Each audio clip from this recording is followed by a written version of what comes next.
Hello guys, isina halaman me apuna ma Gobin M sapon isina halaman me apuna fu aham tada taram oksari sung kong usa bolo na khurim jari ai sinen sibu nuksibidna subscribe and like share comment to birum isina halaman me apuna ma ado isina halaman apuna ma ado khoigi isana pi ma ngasi lohong dune lohong do isin wong kan na sure ngasai nuksis kan set pa hai tai nuksis pokok podo ado gi tin nung kha pai khopa ma tore khoma to khire khoi sem sabre tore ado to bodo ado gi poching do isina ma phun mai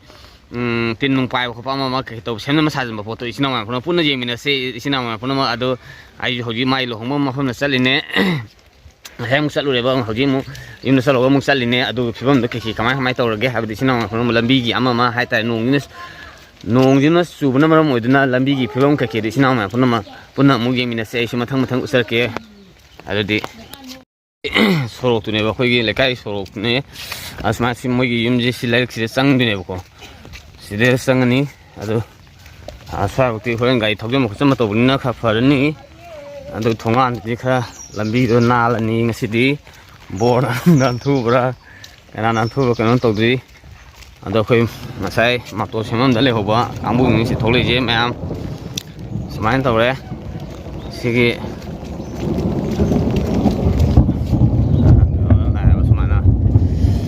khoi gi ke hai tare silambi ni ado nong chubi an wai te haidi isan pi gi je ngasi je yamna nong chu dibi nu sa yamna to honing mani yamna hai tare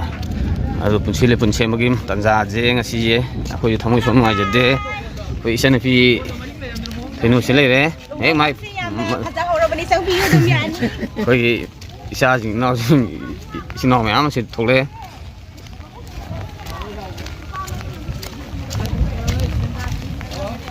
Asidena koi kike sana ba ngang de masi nong gi malam iduna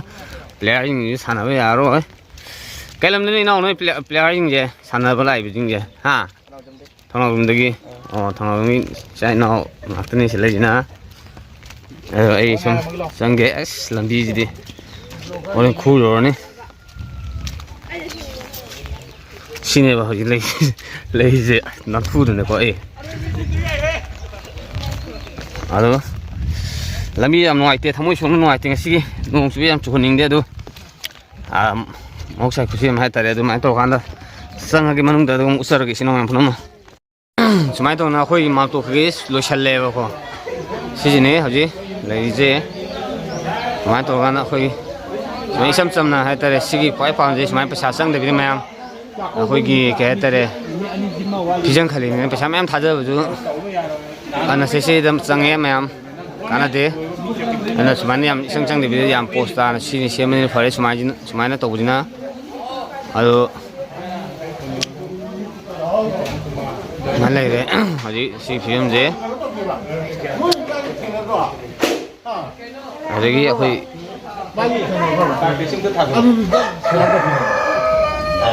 sidi da seme mai yum ni sine lei je hoi ado mayam suma thong yemina se sum sar ki sino mayam phunoma kakalo nusi kita ngi me da dum yeng lo ni Ada pijang gade. Kamu ini kele hai.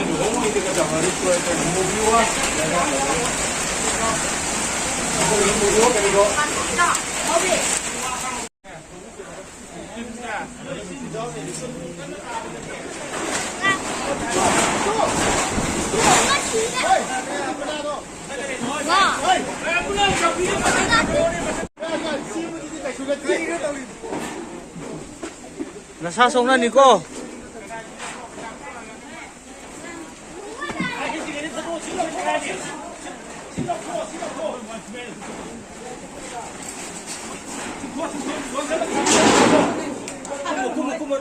Aduh nampak ni ya.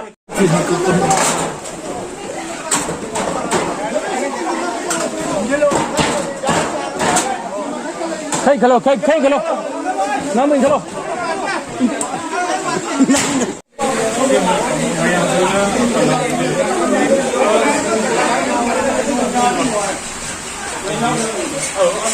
Hello ma'am. sinau mẹ phun mà hồi gì sai tin bài những cái lối xem mà lối xale em mà sờ thế lấy và sinau mẹ gì na ôi xem lừa đấy anh khăn thờ đấy thế này coi nào yam mà dừng na hay cái này nào dừng na ở đó cái stage rồi mà thấy cái sao mà lại đấy lấy mình nó xịt lấy đấy mà nào vào cái đó xuống xịt lấy đấy ở anh ở qua lúc xịt hay đúng thấy đó quay mà na đó quay nào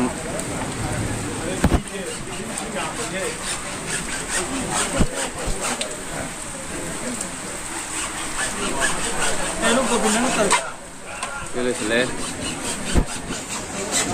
oi juga sile re,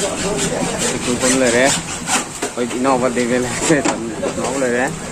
oi ino so apa tahu apa kau ino, ini sudah kan sulit, sitari, kita kan nama. Juga nama kan?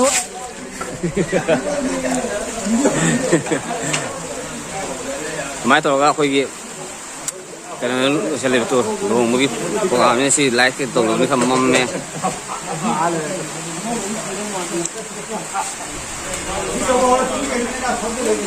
Koi mam di kan mam me like ti than di ba ji pra koi mam top ji pai ru gi si lo yo ngai ri ba ya koi na ko mangai ma sa ni fi ni lo hong du ji nga si ne Cumi kita mune apa? Ibai ni ta sile re ibai koi ibai song mo sile re koi ibai bi ni ta na si me ai pau kien pi nga si gi program je mam to pai ni lo mo ke no to ga sim ma sa ba to re Ada lagi. Koi Abbas đây sao tôi lấy thật là cho nên sĩ cái koi mấy am sĩ na koi ở trong cái koi thầu nàng cái sĩ cái thế cái nó thế này em là nung tới awan na thằng này tôi kiểu ngã thằng này cho nên lấy đấy koi cameraman anh em sẽ lấy đấy koi nó camera cái cameraman thấy nó này chứ cái làm đấy này nó ha cái gì nó mình đi cái gì nó cái mình đi cái gì ha cái gì Vikas cái nó tụi bên này nó ai YouTube mà hàng này hồi blog hay là ngay xin mình thay cái lần này hồi vay tụi đi xin lấy đấy hồi giờ mà bây giờ đồ xin lấy đấy smart tôi nó hồi luôn một cái system thì mình sẽ xí cái này chẳng lấy đấy bởi vì nông nghiệp thì mà thì tin sai bài bây giờ rồi smart tôi là phải đi rồi sẽ lấy nào mà phun mà đó mấy em sai phải cái light mà mình cái timing đó rồi post phát ra làm gì vậy ấy thì em tin là phát ra khale rồi đó ini le live sen mana sih mau ini cameraman tu le nau juga masih kan itu nih le pun anda ko phone tu itu nih ado mayam ai kena na lei leng ba tanja do do ai khar ulaga usar ke sina mayam phone ma du hunjer ke kama phone ma thang thang minute se isu ma thang tu usar ke ai lai lak sele haji ado ke ma kena do kena thologa mu hunjer ke sina mayam phone ma ado mayam sai cái light mà mình cái timing đó rồi post phát ra làm gì vậy ấy thì em tin là phát ra khale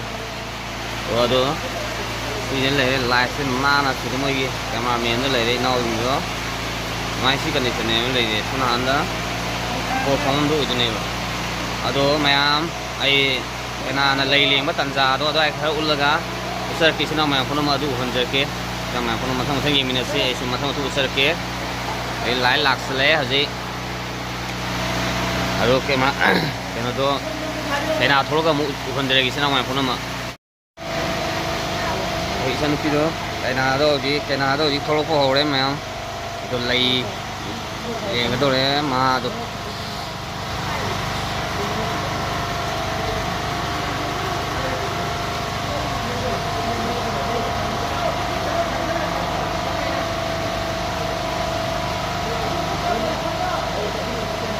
mèo xin nào mèo lấy cái thành nung thật lúc sau cái mà tôi lấy cái nào tôi sẽ lấy mèo gì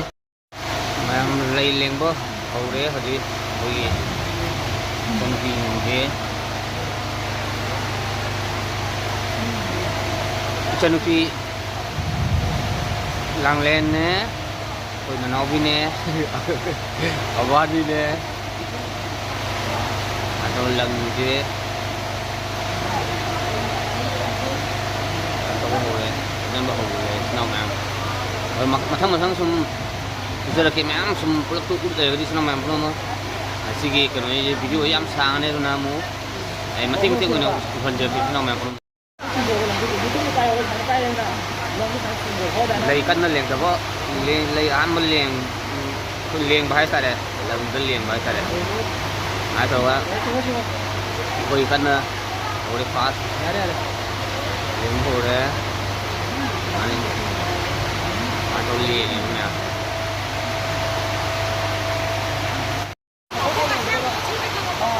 tôi lấy ra chỉ để lấy em à mấy rồi đó cái chân lang lên đấy chân nó đây chân đây đấy chân nó đi đấy mấy rồi nè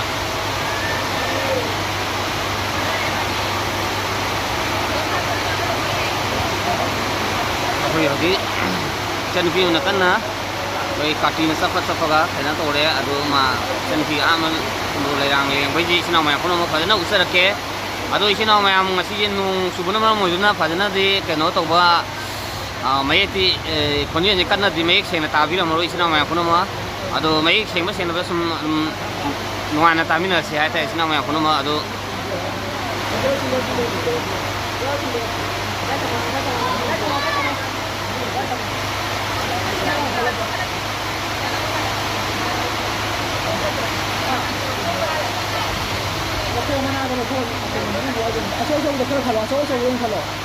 Terus macam mau je, yang tadi ada hadi.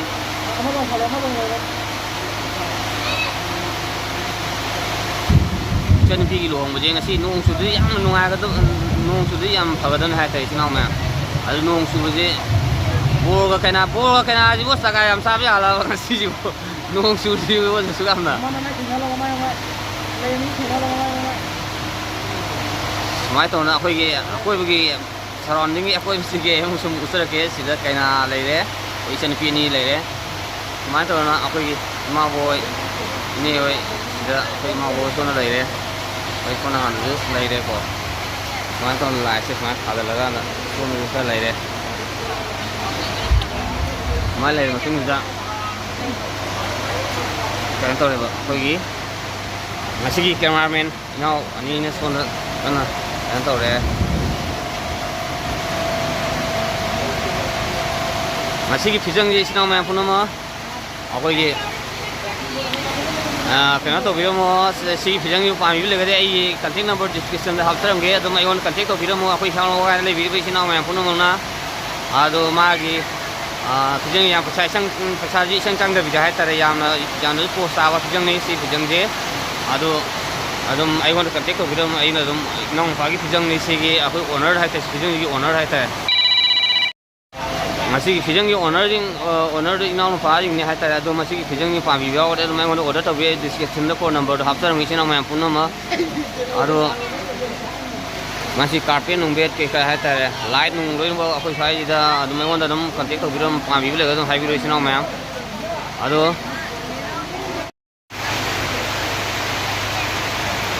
cái này thì cái những nó là bán năm cái tổ này năm nào, cái này lấy cho để cái gì nào, đi cái nào mà không mà, ai cái gì đi mà ta phải được những cái nào mà không mà ai cái này cũng những cái gì nữa, subscribe, like, share, comment, tao cái nào mà không mà ya thôi.